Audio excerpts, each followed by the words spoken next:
आप लोकतंत्र में हैं, लोकतंत्र का समर्थन करते हैं और आपकी सरकार जो सुशासन की सरकार कही जाती थी, लॉ एंड ऑर्डर आपके जिम्मे है और इस तरीके की बर्बरता अगर आप करते हैं तो निश्चित रूप से आपको जवाब देना पड़ेगा।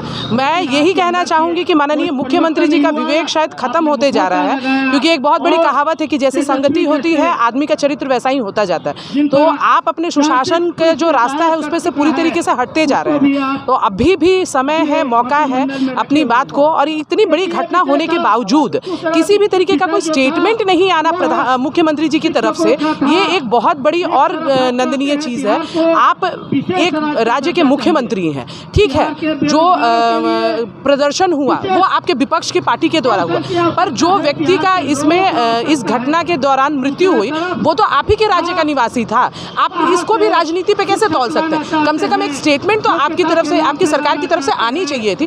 बहुत ही कहने में मुझे ये शर्मिंदगी महसूस होती है कि आपकी सुशासन की सरकार, जिस पर हम लोग राष्ट्रीय स्तर पर आपकी चर्चा करते थे, वो कहने में अब शर्म आती है कि आप क्या सोच रहे हैं और किस तरीके से सरकार चला रहे हैं। लॉ एंड ऑर्डर की जो स्थिति है वो पूरी तरीके से खत्म हो चुकी है। अरे आप देखिए ना, जो आदमी पैदल मार्च कर रहा है वो अपने साथ गाड़ी वाड़ी तो लेके गया नहीं है, और ऐसा कुछ क्या आप प्रमाण है आपके पास, क्या साक्ष्य है? अब तो आप ये भी कह दीजिएगा कि लाठी भी पहले बीजेपी के लोगों ने ही चलाया, क्योंकि आपकी मीडिया है। आपने, मैं कल भी रात में न्यूज़ देख रही थी, मैंने परसों भी रात में लौटने के बाद न्यूज़ देखा, आपने एक चीज़ दिखाई कि विजय सिंह जी को रिक्शे पर बिठाकर लेके जाया जा रहा है, और बाकी चीज़ आपने वहाँ पे खत्म कर दी। ठीक है, पोस्टमार्टम की रिपोर्ट आती है, उसमें साबित होता है कि उनको चोट लगा है नहीं लगा, वो तो बात की चीज़ है ना। आपके डीएम, वर्तमान जो डीएम है चंद्रशेखर जी, वर्तमान आपके एसपी हैं, और आपकी तरफ से ये बात कैसे आ जाती है कि विजय सिंह जी को किसी तरीके की कोई चोट ही नहीं लगी? ये बात अगर आप तय करेंगे तो मेडिकल डिपार्टमेंट का, खैर मेडिकल डिपार्टमेंट भी आप ही का है, आप जो कहेंगे जिस हिसाब से कहेंगे उस हिसाब से चर्चा होगी, पर कम से कम झूठ मूठ की पोस्टमार्टम रिपोर्ट की इंतजार तो करनी चाहिए थी। तो देखिए, धरना का माध्यम सिर्फ यही है कि हमारे बीच के एक साथी का इसमें बहुत दुखद ही एक निधन हुआ, तो हम लोग एक श्रद्धांजलि सुमन भी उनको अर्पित करना चाहते हैं। और जो कार्यक्रम 13 तारीख को किया गया वो भी शांतिपूर्ण तरीके से ही किया जा रहा था। और यहाँ से देखिए, क्योंकि आपको पूर्ण बहुमत के बाद 2005 में यहाँ की जनता ने ही कुर्सी पर बिठाया था, और ये चीज़ आपको देखने को मिलेगी आगे आने वाले चुनाव में कि कितना बहुमत आपको मिल रहा है। आप देखिए, आपका डेटा घटते जा रहा है, दिन प्रतिदिन घटने का कारण कुछ ना कुछ तो है ना भाई।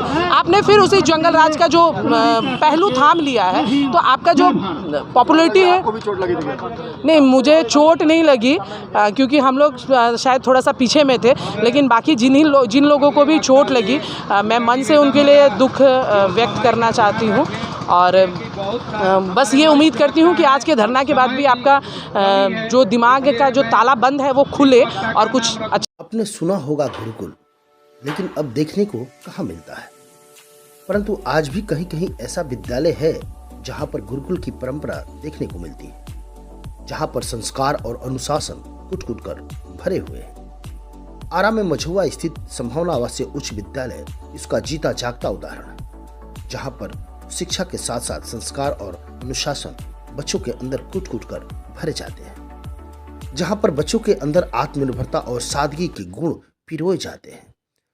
स्वच्छ वातावरण, सुंदर माहौल, अनुशासन, संस्कार और सादगी का प्रतीक संभावना आवासीय उच्च विद्यालय कुशल शिक्षकों के नेतृत्व में शिक्षा के साथ साथ extra curriculum, sports, music, arts, yoga, PT etc बच्चों को सिखाए जाते हैं, जहां पर हर वर्ग के अभिभावक अपने बच्चों को आसानी से पढ़ा सकते हैं। संभावना आवासीय उच्च विद्यालय मझुआ, आरा।